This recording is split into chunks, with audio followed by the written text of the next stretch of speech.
Views expressed on this program are those of the host, guests, and callers, and do not necessarily reflect the views of the station, its management, or advertisers. You're listening to Transformation Talk Radio. Welcome to the Diane McClay Show, empowering life through choice. Get ready to discover new perspectives, motivation, and balance through Diane's compassionate storytelling and insightful discussions. Whether you're feeling stuck and discouraged or curious and looking for more possibilities, Diane has your back, and she's ready to take you on a journey of self-discovery and expansion. Choice is powerful, and so are you. The Diane McClay Show starts now. Good afternoon, everybody, and welcome into the Diane McClay Show, where we are empowering you through the power of choice. We are on episode 4. I'm so excited. This is Christmas week. We just had the winter solstice. Today is my birthday, the day we're recording this show. Christmas is coming up. The New Year's coming up. And I've got one of my great friends, Trish Campbell from Mississauga, Ontario, Canada. I hope I said that right. Trish is a writer, transformation coach. She's the founder of InVibe. And she's a Reiki master teacher, and she was here to remind us to remember who we came to be. Trish, welcome in. Hi, Diane. Thank you so much, and happy birthday. Thank you very much. I'm so excited to be here. So, there is nothing better than doing a live radio show on Transformation Talk Radio with one of the best producers in the world, David, and having one of my friends be able to talk about two of my favorite things, which is choice on my left side and courage on my right. You see those two words on my wall. We'll talk about those in a little bit. So before we get into it, we're going to talk today, our listeners, we're going to talk a little bit about strengthening your mind and your body and your spirit through Reiki and through energy, understanding why you should stop being a people pleaser, especially as we go into 2021, and how you can build a home inside yourself rather than relying on all the external stuff. Trish, jump in real quick. Tell everybody a little bit about yourself, give a little 1-minute thing. What's the meaning of InVibe, and what do you mean by remember who you came to be? Okay, great. So a little bit about myself. I started InVibe after a 20-year career in the corporate world in sales and marketing, and coming to this place of just looking for more meaning and more purpose in my life, and realizing I had forgotten who I was through all of that. I realized I lived my life checking all of the boxes of society for society's definition of success versus really, we kind of get conditioned into tuning out what is coming intuitively. And I just kept, walking through this path of making others see who I was rather than showing up as authentically as myself, and taking this path of what, like I said, society defined as success, like going to get a university degree, getting married, buying a house, having kids, and all in that order. And then realizing that I had lost who I was in all of that, and I would change nothing of that path, because our journey is always full of lessons and learnings. And that is what we're here to do, is to find that path towards our truer self. So I started InVibe to do that work and to help others, because I noticed that a lot of other people were in that same boat. So, and what's the meaning of your name of your company, InVibe? InVibe is really about, being in tune with that intuition, and we are all energy. That energy is a vibration, and it's about being in tune with that and just going with the flow. Life has many twists and turns, and it's about trusting that no matter what, you're being guided intuitively, and to come back to yourself and uncover all of those things that society has told you are, and remember who you are and who you came here to be. So. And thank you for that. I think that's beautiful. Before we got on the show, we talked a little bit about how it's very easy to absorb someone else's story for us, or someone else's story about them, and somehow we bring it into our world. Can you talk a little bit about why it's important for us to separate our story from someone else's story? And then what happens when we start to do that, especially on the intuitive and the energetic level? Okay. Well, I think it's important, because that's how we forget who we are, because it starts very young. We start to learn how people receive us, and then what is accepted of who we are, what we show of ourselves. And we start tuning or toning that down and, showing up a fragmented self, it carries into our adulthood. And that piece of it is how we, remembering that we aren't here to live our lives for everybody else, because in that we have this emptiness, we lose our purpose. And so many people especially in 2020 are coming to this realization when everything has come to a grinding halt, that what am I doing? What is my life about? There's got to be more to it than this. And to, start showing up as we truly are, and we all have this unique, energy, this unique way of being. And I think when we do that ourselves, we give other people permission to show up authentically who they are. And I think it's so important in every area of our life.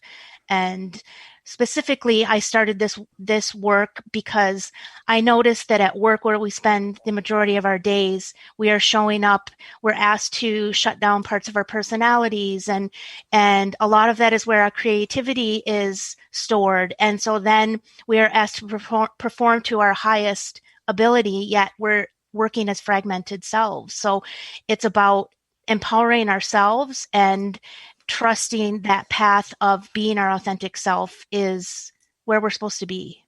I like how you say that about really recognizing that we give something up when and not to say, just let me back up and say that if you're working a 9-to-5 job and you have an employer or you're in the corporate world, that's not wrong. It's not bad. That's not evil. It's just that there can be a trade-off sometimes when you're expected to fit into a corporate mold. I know in my case, when I worked for a state agency, one of the things I realized is I have a really out of the box thinking kind of mind, and I have a lot of solutions that come, but they don't come in the structure that the agency likes to see them or feels comfortable. And in order for me to stay doing the work that they wanted me to do, I had to leave that at home, that creativity, that autonomy, that, okay, let's just try it and see what happens. And if it fails, then we'll learn something. And one of the things that helped me step away from my dream job at the time was recognizing that authentic self had a need, and it was like a plant. It was wanting to be watered. It wanted to grow. And so bringing it back to other people that are currently working for the corporate world doesn't mean you have to quit your job. It just means that you have to find ways in the other parts of your life to make sure that those fragments, as you say, or those leftover pieces get fed. Is that true? That's true. And it's so good you're bringing up this point, because this year has showed us that I think people having to work from home has opened up a lot of people's eyes around the fact that people are showing up authentically on Zoom calls like we're doing right now, but sometimes too much. Sometimes, you're wearing a shirt and pajamas on the bottom, and it's like your kid's coming in and you're in the middle of a conference call or whatever it is. But this is the humanity that we need to bring back into the workplace. And I think in the corporate world, they're realizing that people are happier when they're allowed that flexibility to be themselves, to be their whole self. And that's really about the work that I'm doing at InVibe, is helping people find their whole self, because we have been so conditioned to tuck away pieces of ourselves to please other people and to make everyone else happy for how we're living our lives. And everybody does that, I think, or to some extent. So what I'm really hearing you saying is this sounds like a big, gigantic permission slip to invite people to actually welcome themselves. Hold on one second. Okay, so here's real humanity coming in, David. We're not going to take a break on this because I think we can talk over it. Trish is they're having a real life fire drill in her apartment today. This is humanity. This is what we just talked about, bringing humanity in from home and recognizing that our pets might walk in at any point in time, or there might be an abstract noise that we cannot manage. So there you have it. Thank you, universe, for giving us a good example of how reality and humanity really just come back into our space. Yeah. So where was I going with that? I think that this is critical, that this is a big permission slip, especially as we move into the sign of Aquarius, and as we've got air energy coming into the world right now. We're giving people permission to use the words behind me, choice and courage, and really remember who they are. Right. Yes. And do you have one or two things that you could help people if they've forgotten who they are or they're trying to remember? Do you have one or two things that our listening audience could take home before Christmas holidays when they spend time with their family? Well, I think that it's just about making the choice to do something that might be a little bit uncomfortable. it's even if it's something small, to step outside of that world that you're in and created that comfort zone, because we are here to share our gifts. We all have these innate gifts that we are born with, and the world is full of possibilities, and we have been living in this like box. And now, if any time if we've been through this, we've survived 2020, we're almost to the end and into 2021. It's such a good time to make that choice and I'm not saying you have to leave your 9 to 5 or what, but it's stepping into those things that bring you joy in your life, that give you meaning, that give you purpose, that remind you of who you are, like what brings you joy, just little things. And it's about gratitude as well. I think that is a good practice to help you come back to what fills you up and sets that foundation. I use that every day as a practice. It is the little things that really bring us joy and help fill us up and help fuel us. And in doing that and taking those choices, whatever it might be, that's trying something new, following something creative that's sparked within you, and it's going to require you to be vulnerable. And that's where the courage comes into play. And Brene Brown is like one of she's just been so instrumental in my journey. And what is it? She says, the vulnerability isn't our weakness, it's our greatest strength. And that it's the true test of courage, is being vulnerable. So I think that is like so important to remember, that it's not a bad thing to be vulnerable, to show up, even if you're afraid. I was a little bit nervous about doing a podcast. This is my very first one, and I am here. And the day you asked me to do it, it fueled this fire in my life. Like everything just took off. And I just like, I'm having, I'm like, please let this continue, because it's incredible, but it's almost like, let me keep up at the same time. But it's amazing how those, it starts to build momentum like that. It does. And the other thing is that one of the things that our listeners don't know is we have a great personal relationship outside of the show.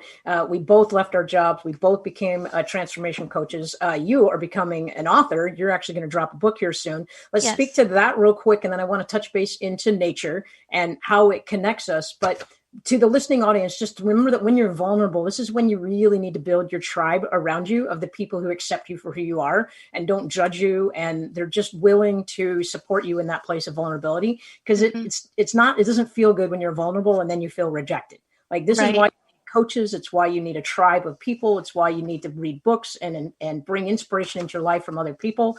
But speaking of books, talk about, this is exciting. So you are actively getting ready to be published right now with a book called Love Me. And we think the subtitle is Journey Beyond Self-Acceptance. You want to talk about that a bit? Sure, I would love to. And that has been part of my healing. I've always wanted to publish a book since I was a kid, and I kind of tucked that away and forgot about it. Like, that's for other people, not me. And that's what the message I'm trying to convey is that all those dreams are in you for a reason. If it's in you, it's a possibility. So going back to my own journey, and writing has been a huge source of healing for me. I had a major shakeup in my life a few years ago, and a devastating breakup, and it helped me come, and I kind of like lost everything, and it helped me just process what I was feeling. But I also, remembered that I loved poetry, and the words just flowed through poetry. And so then it came into this, well, why not me? Why can't I publish this book? And it's much easier now than it was, let's say 20 years ago, to do that. And so that also played a part in it. But once I made the choices to start to do that, again, the momentum started building in my life, and things started to move out of the way so that I could do this. So I think that's like so important. And I want to highlight that real quick. Okay. I'm sorry, I'm interrupting you, but no. I like what you just said. Once I made a choice to do something, it built momentum. And it's almost like there's too much momentum you're trying to keep up, but that's a good problem to have, right? Yeah. We want to have that. So to our listening audience, one choice, sometimes its only purpose is to give you information about the next choice you have to make. Mm-hmm. So let's do this. So you said, let's keep the momentum going. You said that this book writing thing just keeps opening up new things. It's going to drop February 14th. And I think that day specifically for a reason. Yep. So let's make sure that we bring you back on the show for February 14th so we can talk a little bit more in depth about that book and how our listeners can get a hold of that. Is that fair? Okay. Yes, I would love to do that. Awesome. Well, let's connect to the second part of our show where we always like to engage people in the choices they can make about connecting to nature. I know you and I have talked off the show, David, if you want to roll those photos for me. You and I have talked offline about how we get inspired. So you told me a story about walking on a trail and having some birds land on your hand. Could you articulate for the listening audience kind of what was that experience? What did you observe and feel? And what was your takeaway? Okay, great. That is so incredible. There's a favorite spot I have that's nearby. It's about 10 minutes away, and it's this conservation area, and I'm constantly going there, and that has been part of my healing as well. But walking on this path, and there's these little pockets of areas where specifically chickadees, but sometimes woodpeckers, and there's blue jays and cardinals and all kinds of beautiful nature around. But stopping to, if you hold out your hand, they'll come sit in your hand. Usually you have to have food in your hand, but I started to notice that they would come to me without food, and there'd be, and it became this game every time I go now. And it's this way of communicating and connecting with nature. Number one, it reminds me, I used to be afraid of having a bird in my hand, but now it's like this incredible, the little feet on my hands. And it reminds me how we're all connected, that nature is constantly trying to communicate with us, and everything is energy and everything is connected in that way. And it's just such a beautiful feeling to have that connection in that way. There's so many more connections in nature I could talk about. Well, and that's why we have to have you on another show, because I think you and I could make our own show about the connections we have to nature and just talk for 30 minutes about that. I know for me that when I go, I think it's, especially when I'm feeling anxious or stressed, sometimes just going to some place that's automatically more quiet is good for my soul, good for my energy. But I notice that I tend to pay attention a little bit more. I slow down, I look around, and I kind of have this phrase that if you're curious about nature and you're quiet, and you're kind of respectful, and you just kind of become a part of the landscape, nature will become curious about you. So I was watching the video. We don't have a video for the audience, but I was watching it, and I heard you suck in your breath when these birds landed on your hand. And then you were like, hello, friend. So tell me, what did you feel in your body when these little small tiny creatures just time after time after time landed on your hand? And then what did you take away from that you apply to real life? Okay.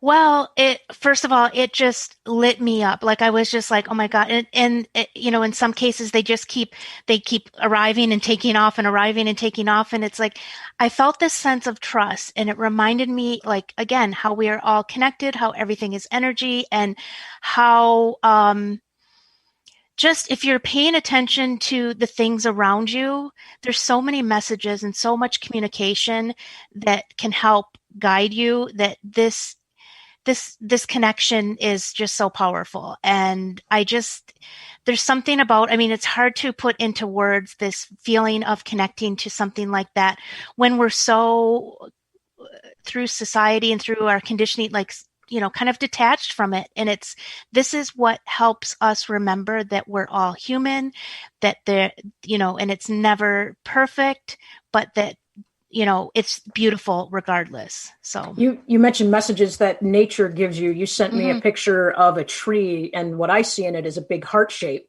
Yes. And it makes me think that nature was sending you a message to love yourself, to love nature, to love the space you're in, the moment that you're in. Now, I know that you, with your Reiki, meditation is also important to you. So can you speak maybe one or 2 points to how meditation and nature go hand in hand, and what our listening audience could do to bring that in, especially around the busy, crazy holidays? Okay. Yes.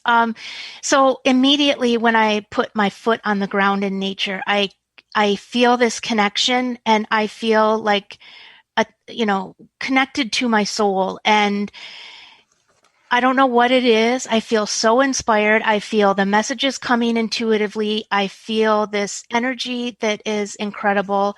It is, and it reminds me, it opens my heart. It opens my mind.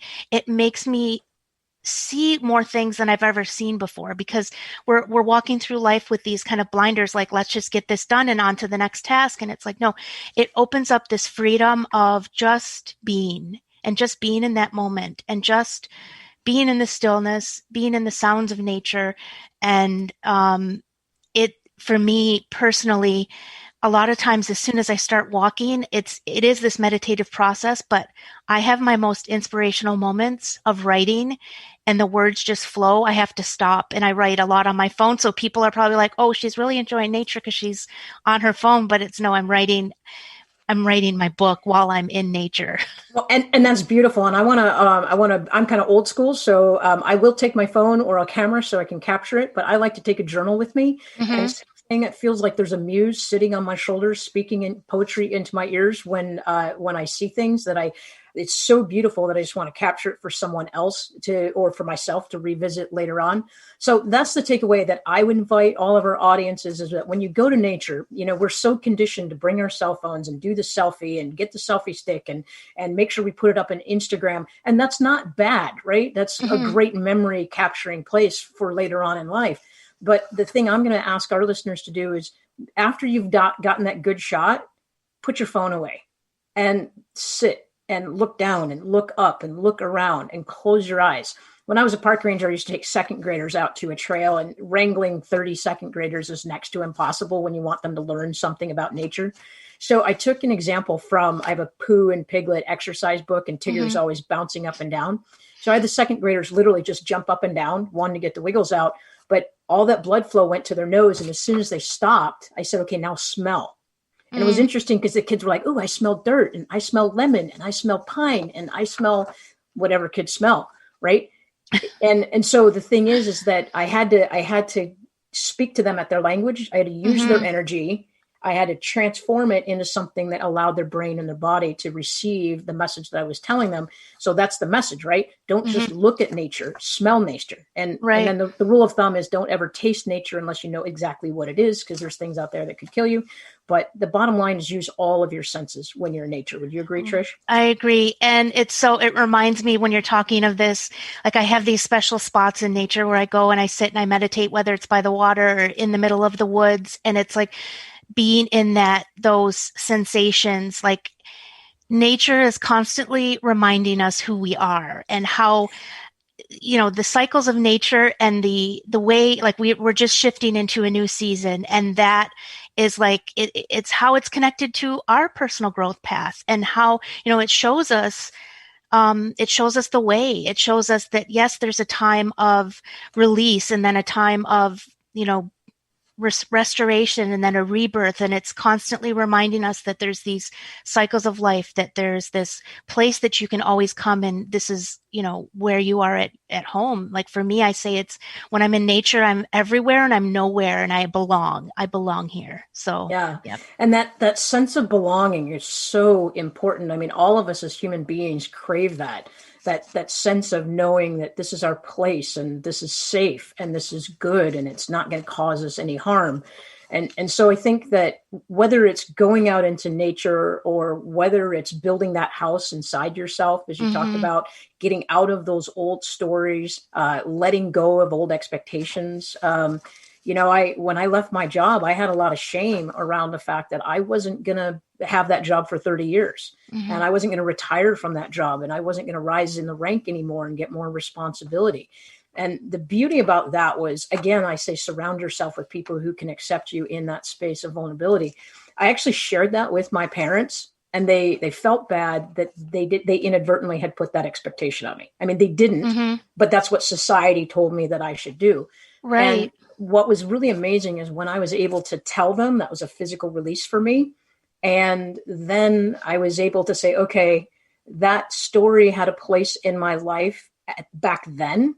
It doesn't have a place in my life now. And what I love about doing this show with you on my birthday is, it's like your message to me was, enjoy the next trip around the sun. Yeah. And I was like, man, that is an awesome way to think about your life in a year, and that there's so many opportunities available to us. So we only have a couple more minutes. Okay. parting words for our audience from you, and then how can people get a hold of you? Oh, I was going to mention that my amazing picture the other day was I got to see a mountain goat, and my birth sign is a Capricorn, so I thought that was pretty cool. So last words of wisdom for our audience, and then how do people find you on your website and all that, and then will you come back on the 14th so that we can talk about your book? Okay. So last words of wisdom. I would say that find what it is that sparks something in you that fills you up, whether it's, something creative, and creative can be so many different things. It's not just art. It's not just writing. It's gardening. It's building something and it's not just finding something creative. It's finding other ways like nature, that nature connection, and just finding ways to be with yourself. We're so always constantly directed externally, and where we need to come back to is that place inside of us that no matter where we are always at home. So that is cool. No, I'm sorry. We're always at home. I didn't mean to interrupt you. How do people find you? We got 2 minutes left. I got to get your, how do people find you, and how do they work with you if they want to? Okay. So best place to find me, probably my website, and that's www.invibe.ca. I am always on Instagram. So that is at invibe.ca. I work one-on-one with individuals right now. It is a distance Reiki, but the coaching is online and workshops as well. I am building a series of workshops that's going to be coming in the new year to work with a group of people who are interested in rebuilding that home within themselves. Nice. That's awesome. Thank you very much, Trish. These times go so quick. So in the last minute, this is Diane McClay with the Diane McClay Coaching and with the Empowering You Through Life and Choice. Thank you again to Transformation Talk Radio. You can find me on DianeMcClay.com. And my shows are always airing the second and fourth Friday at 1:30 p.m. Pacific time. I'd love to see you there. As always, I'm old school. So if there's something about the show that you liked or generated a curiosity question for you, drop me a text, 503-317-8072, or drop me a phone call if you're within the United States. Emails on my website, of course, as well. Everybody, happy solstice, happy birthday, happy next trip around the sun, whenever that shows up for you. And this is Diane McClay signing off saying, I see you and I believe in you. Thank you for listening to the Diane McClay Show, where you are empowered to enact change in your life through choice. You know that little voice in your head that's been telling you to pursue that passion project? Or maybe it's been screaming for you to go outside and explore the great outdoors. That voice is you, and you deserve to be heard. Listen, make a choice, make a change, and watch yourself grow. For more information about Diane or to work with her personally, visit DianeMcClay.com.